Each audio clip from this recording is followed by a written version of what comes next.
Break ನಂತರ hot ನ್ಯೂಸ್ಗೆ ಮತ್ತೊಮ್ಮೆ ಸ್ವಾಗತ. ಹಲವು ವರ್ಷಗಳ ಹಿಂದೆ ಗಂಡನನ್ನು ತೊರೆದಿದ್ದ ಮಹಿಳೆಯೊಬ್ಬಳು ಗಾರ್ಮೆಂಟ್ಸ್ನಲ್ಲಿ ಕೆಲಸಕ್ಕೆ ಸೇರಿಕೊಂಡು ಒಂದು ಅನೈತಿಕ ಸಂಬಂಧದಲ್ಲಿ ಸಿಲುಕ್ತಾಳೆ ಮತ್ತು ಆ ಕಾರಣದಿಂದಾಗಿಯೇ ಆಕೆ ಆತ್ಮಹತ್ಯೆ ಮಾಡಿಕೊಳ್ತಾಳೆ ಅನ್ನುವಂಥದ್ದು ಈಗ ಕೇಳಿ ಬಂದಿರುವಂಥ ಆರೋಪ. ಅದಕ್ಕಿಂತಲೂ ಕರುಣಾಜನಕವಾಗಿರುವಂಥ ಇನ್ನೊಂದು ಆತ್ಮಹತ್ಯೆಯ ಕಥೆ ಅಂದರೆ ಅಂಧ ಬಾಲಕನೊಬ್ಬ ತನ್ನ ತಂದೆಗೆ ಭಾರವಾಗಬಾರದು ಅಂದ್ಕೊಂಡು ಆತ್ಮಹತ್ಯೆಗೆ ಶರಣಾಗ್ತಾನೆ. ಈ ಎರಡು ಪ್ರಕರಣಗಳ ಬಗೆಗಿನ ವರದಿ ಇಲ್ಲಿದೆ.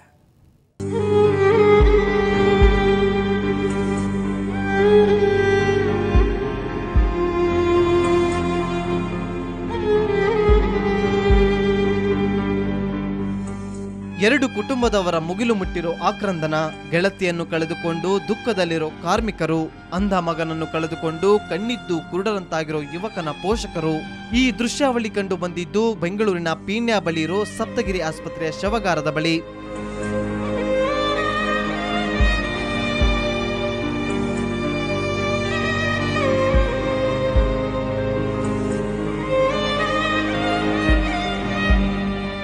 ಬೆಂಗಳೂರಿನ ಪೀಣ್ಯದ ಚೊಕ್ಕಸಂದ್ರದಲ್ಲಿ ಬಾಡಿಗೆ ಮನೆಯಲ್ಲಿ ವಾಸವಾಗಿದ್ದ ಗೌರಮ್ಮ ಎಂಬಾಕೆ ರಾತ್ರಿ ಮನೆಯಲ್ಲಿ ನೇಣು ಬಿಗಿದುಕೊಂಡು ಆತ್ಮಹತ್ಯೆ ಮಾಡಿಕೊಂಡಿದ್ದಳು.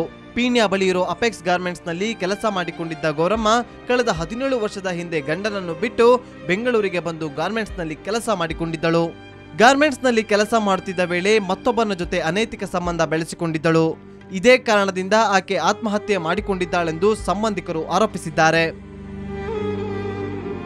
ಇವಾಗ ಡಿಪ್ರೆಸ್ ಆಗಿ ಅವ್ರ ಹಸ್ಬೆಂಡ್ ಬೇರೆ 1 ವರ್ಷದಿಂದ ಬಿಟ್ಟೋಗ್ಬಿಟ್ಟಿದ್ದಾರೆ. ಹಾಗಾಗಿ ಡಿಪ್ರೆಸ್ ಆಗಿ ಇದಾಗಿದ್ದಾಳೆ. ಮನೆಯಲ್ಲಿ ಅವ್ರ ಮಗ ಯಾರು ಇರಲಿಲ್ಲ ಮನೆಯಲ್ಲಿ. ಅವಳು ಬೆಳಿಗ್ಗೆ 8 ಗಂಟೆಗೆ ಅವರು ಡ್ಯೂಟಿಗೆ ಅಂತ ಹೋಗಿದ್ದಾರೆ. ತಿರ್ಗಾ ರಿಟರ್ನ್ ಬರೋಷ್ಟರೊಳಗಡೆ ಈ ಥರ ಮಾಡ್ಕೊಬಿಟ್ಟಿದ್ದಾರೆ, ಸುಸೈಡ್ ಮಾಡ್ಕೊಬಿಟ್ಟಿದ್ದಾರೆ. ಇನ್ನು ಅಂಧ ಯುವಕನೊಬ್ಬ ತಂದೆಗೆ ಭಾರವಾಗಬಾರದೆಂದು ಮನೆಯಲ್ಲಿ ನೇಣಿಗೆ ಶರಣಾಗಿದ್ದಾನೆ. ಹೆಸರು ಸುರೇಶ್, ವಯಸ್ಸು 17. ಮೂಲತಃ ಯಾದಗಿರಿಯವರಾದ ವೆಂಕಟರಮಣಪ್ಪ ಹಾಗೂ ಅಂಜನಮ್ಮ ಎಂಬುವರ ಕೊನೆಯ ಪುತ್ರನಾಗಿದ್ದ ಸುರೇಶ್ ಚಿಕ್ಕಂದಿನಿಂದಲೂ ಕಣ್ಣು ಕಾಣದ ಸಮಸ್ಯೆಯಿಂದ ಬಳಲುತ್ತಿದ್ದ. ಕೂಲಿ ಕೆಲಸ ಮಾಡಿಕೊಂಡು ಸಂಸಾರ ಸಾಗಿಸುತ್ತಿದ್ದ ಮೃತನ ತಂದೆಯು ಅನಾರೋಗ್ಯದಿಂದ ಬಳಲುತ್ತಿದ್ರು. ಇದೇ ಕಾರಣಕ್ಕಾಗಿ ತಂದೆಯ ಸಮಸ್ಯೆಯಲ್ಲಿದ್ದಾರೆ, ಅದರಲ್ಲಿ ನಾನು ಅವರಿಗೆ ಭಾರವಾಗಿದ್ದೇನೆ ಎಂದು ಆಗಾಗ್ಗೆ ಅಳಲನ್ನು ವ್ಯಕ್ತಪಡಿಸುತ್ತಿದ್ದ ಸುರೇಶ್. ಇದರಿಂದ ಬೇಸರಗೊಂಡಿದ್ದ ಸುರೇಶ್ ಕಳೆದ ರಾತ್ರಿ ಮನೆಯಲ್ಲಿ ನೇಣು ಬಿಗಿದುಕೊಂಡು ಆತ್ಮಹತ್ಯೆ ಮಾಡಿಕೊಂಡಿದ್ದಾನೆ. ಕಣ್ಣು ಕಾಣ್ತಾ ಇರಲಿಲ್ಲ, ಅಷ್ಟೊಂದು ಕಾಣ್ತಾ ಇರಲಿಲ್ಲ ಅವನಿಗೆ. ಅದೇ ಸ್ಕೂಲಲ್ಲೆಲ್ಲ ಅದು ಸ್ಪೆಕ್ಟು ಕೊಟ್ಟವ್ರೆ, ಅವ್ನಿಗೆ ಅಷ್ಟೊಂದು ಕಾಣ್ತಾ ಇಲ್ಲ. ತುಂಬ ಹಾಸ್ಪಿಟ್ಲಿಗೆಲ್ಲ ತೋರಿಸಿದ್ವಿ, ಬರಲ್ಲ ಅಂತಲೇ ಹೇಳ್ತಾಯಿದ್ರು. ಅವ್ನಿಗೆ ಯಾವಾಗಲೂ ಅದು ಬೇಜಾರು ಮಾಡ್ಕೊತಾ ಇದ್ದ, ಈ ಥರ ಆಗೈತೆ ನನಗೆ, ಈ ಥರ ಆಗೈತೆ ಅಂತ. ನಾವು ಏನಾಗಲ್ಲ ಬಿಡು ಅಂತ ಅವ್ನು ಬುಕ್ಕೆಲ್ಲ ನೋಡೋಕ್ಕಾಗ್ತಾ ಇರಲಿಲ್ಲ. 2 ಗಂಟೆಗೆ ಊಟಕ್ಕೆ ಅಂತ ಎಬ್ಬರ್ಸೋಕೆ ಹೋಗೋಷ್ಟಕ್ಕೆ ಅವನು ಇದಾಕೊಂಡಿದ್ದ. ಸದ್ಯ ಪ್ರತ್ಯೇಕವಾಗಿ ನಡೆದಿರುವ ಈ 2 ಆತ್ಮಹತ್ಯೆ ಪ್ರಕರಣಗಳನ್ನು ಪೀಣ್ಯ ಪೊಲೀಸರು ದಾಖಲಿಸಿಕೊಂಡಿದ್ದಾರೆ. ಏನೇ ಆಗಲಿ ಇತ್ತೀಚಿನ ದಿನದಲ್ಲಿ ಆತ್ಮಹತ್ಯೆ ಪ್ರಕರಣಗಳು ದಿನೇ ದಿನೇ ಹೆಚ್ಚಾಗುತ್ತಿದ್ದು, ಇನ್ನು ಮುಂದೆ ಆತ್ಮಹತ್ಯೆ ಮಾಡಿಕೊಳ್ಳೋದಕ್ಕೂ ಮುನ್ನ ಒಂದು ಕ್ಷಣ ಆಲೋಚಿಸಲಿ ಅನ್ನೋದೇ ನಮ್ಮ ಆಶಯ. ಬೆಂಗಳೂರಿನಿಂದ ಕ್ಯಾಮರಾಮನ್ ರೇಣುಕಾ ಪ್ರಸಾದ್ ಜೊತೆ ನಾಗೇಂದ್ರ ಬಾಬು, ಸುವರ್ಣ ನ್ಯೂಸ್. ಈ ಪ್ರಕರಣದಲ್ಲಿ ತಂದೆಗೆ ಮಗ ಭಾರ ಆಗಿದ್ದ ಅಂಥದ್ದೇ ಇನ್ನೊಂದು ಪ್ರಕರಣ. ಇಲ್ಲೂ ಕೂಡ ತಂದೆಗೆ ಮಗ ಭಾರ ಆಗಿದ್ದಂಥದ್ದು. 6 ವರ್ಷಗಳಿಂದ ನೀನು ನನ್ನ ತಂದೆ ಅಂತ ಒಪ್ಕೋ ಅಂತ ಮಗ ಕಾನೂನು ಹೋರಾಟ ನಡೆಸ್ತಾ ಇದ್ದರು. ಅಪ್ಪ ಅದನ್ನು ಒಪ್ಕೊಂಡಿರಲಿಲ್ಲ. DNA ಪರೀಕ್ಷೆಯಲ್ಲೂ ಕೂಡ ಪ್ರೂವ್ ಆಗಿತ್ತು.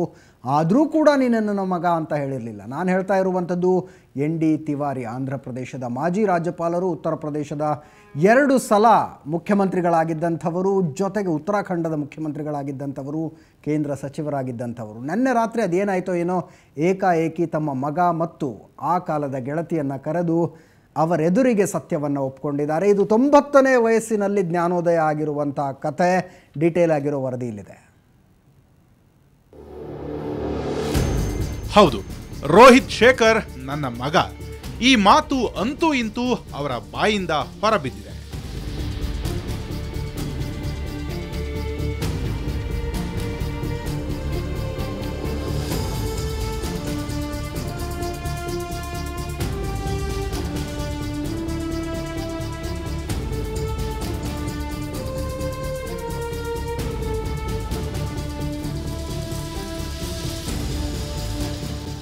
ಈ ವೃದ್ಧನ ಬಾಯಲ್ಲಿ ಇಂತಹದೊಂದು ಮಾತು ಹೇಳಿಸಬೇಕು ಅಂತ ರೋಹಿತ್ ಶೇಖರ್ ಎಂಬ 34ರ ವಯಸ್ಸಿನ ಈ ಯುವಕನ 6 ವರ್ಷಗಳ ಹೋರಾಟ ನಿನ್ನೆ ರಾತ್ರಿಗೆ ಕೊನೆಯಾಗಿದೆ.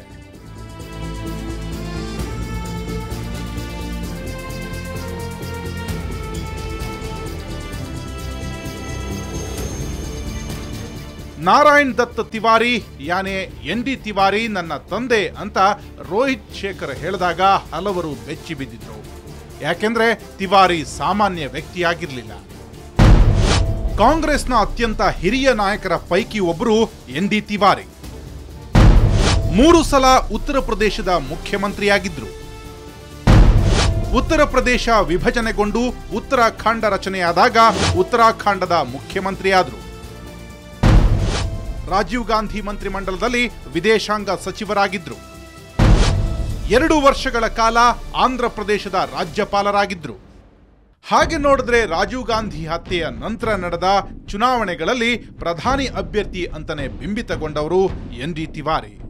ಆದರೆ ಇವರೇ 800 ಮತಗಳ ಸೋಲು ಕಂಡಿದ್ದರಿಂದ ಪ್ರಧಾನಿ ಗಾದಿ PV ನರಸಿಂಹರಾವ್ ಅವರಿಗೆ ಒಲಿದಿತ್ತು. ಕೊನೆಗೆ ಆಂಧ್ರ ಪ್ರದೇಶದ ರಾಜ್ಯಪಾಲರಾಗಿ ಕೆಲಸ ಮಾಡಿದ ತಿವಾರಿ ಅಸಹ್ಯಕರ ಸನ್ನಿವೇಶದಲ್ಲಿ ಅಧಿಕಾರ ಬಿಡಬೇಕಾಗಿ ಬಂದಿತ್ತು.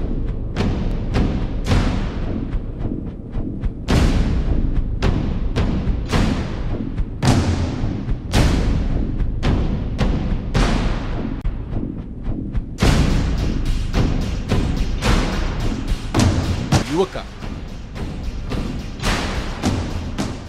ಈ ರೋಹಿತ್ ಶೇಖರ್ ಉಜ್ವಲ ಅನ್ನೋ ಹೆಸರಿನ ಈ ಹೆಣ್ಣು ಮಗಳ ಮಗ. 4 ದಶಕಗಳ ಹಿಂದೆ ಉಜ್ವಲಾಗೂ ND ತಿವಾರಿಗೂ ಸಂಬಂಧ ಇತ್ತು.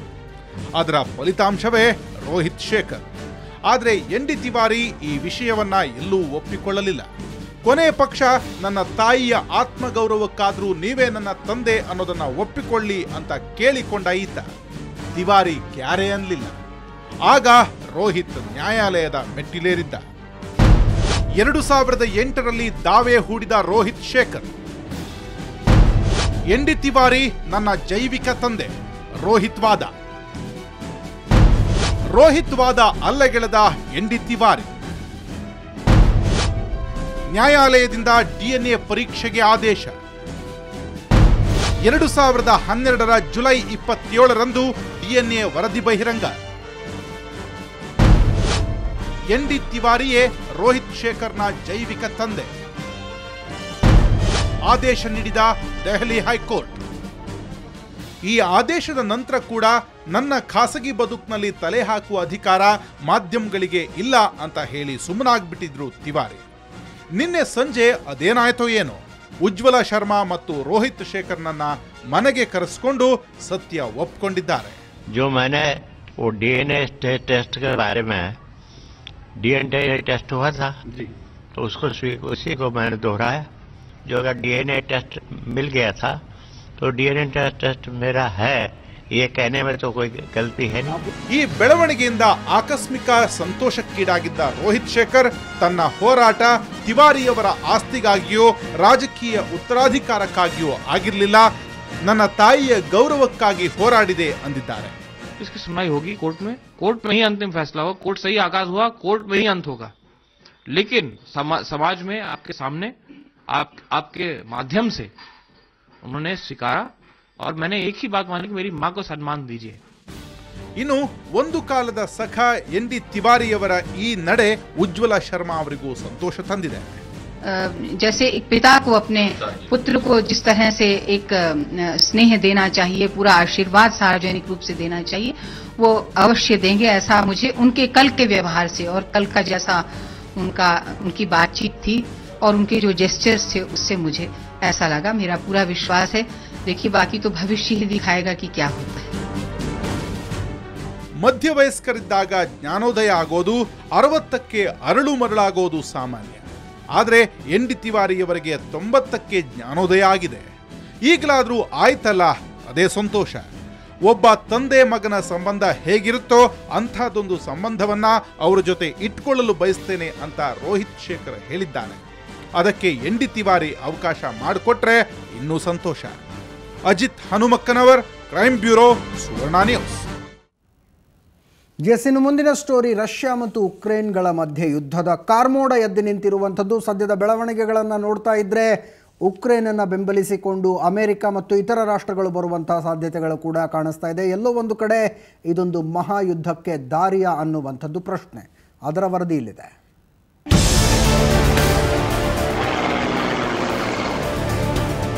ರಷ್ಯಾ ದೇಶದ ಯುದ್ಧೋನ್ಮಾನದಿಂದಾಗಿ ಮತ್ತೊಮ್ಮೆ ಮಹಾಯುದ್ಧದ ಕಾರ್ಮೋಡಗಳು ಸೃಷ್ಟಿಯಾಗಿವೆ.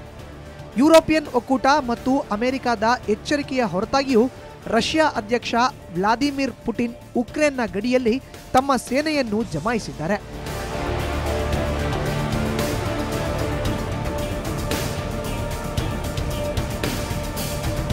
ರಷ್ಯಾ ಮತ್ತು ಉಕ್ರೇನ್ ರಾಷ್ಟ್ರಗಳ ವೈರತ್ವಕ್ಕೆ ಇತಿಹಾಸವೇ ಇದೆ.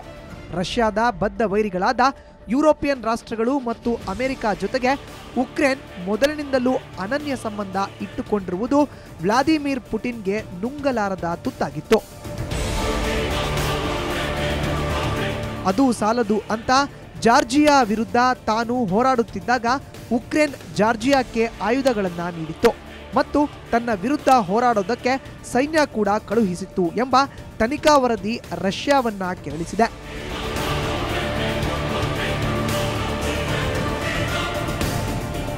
ಆದರೆ ಈಗ ಏಕಾಏಕಿ ಯುದ್ಧದ ವಾತಾವರಣ ನಿರ್ಮಿಸಿದ್ದು ಮಾತ್ರ ಅದೊಂದು ಘಟನೆ. ಕ್ರಿಮಿಯಾ ಪ್ರಾಂತ್ಯದ ಬೆಲ್ಚಕ್ ಅಂತಾರಾಷ್ಟ್ರೀಯ ವಿಮಾನ ನಿಲ್ದಾಣದಲ್ಲಿ ಏಕಾಏಕಿ ಹಾಜರಾದ ಬಂದೂಕುದಾರಿಗಳು. ಉಕ್ರೇನ್ಗೆ ಸೇರಿದ ಆದರೆ ರಷ್ಯಾದ ಬೆಂಬಲಿಗರು ಹೆಚ್ಚಾಗಿರುವ ಪ್ರಾಂತ್ಯ ಕ್ರಿಮಿಯಾ. ಬಂದೂಕುದಾರಿಗಳು ಸೈನಿಕರ ದಿರಿಸು ಧರಿಸಿದ್ರು. ಅವರು ಯಾವುದೇ ದೇಶದ ಬ್ಯಾಡ್ಜ್ ಹೊಂದಿರಲಿಲ್ಲ. ವಿಮಾನ ನಿಲ್ದಾಣ ತಪಾಸಣೆಗೊಳಪಡಿಸಿದ ಬಂದೂಕುದಾರಿಗಳು. ಅವರು ರಷ್ಯಾದ ನೌಕಾದಳ ಸೈನಿಕರು. ಉಕ್ರೇನ್ ಆರೋಪ ನಿರಾಕರಿಸಿದ ರಷ್ಯಾ.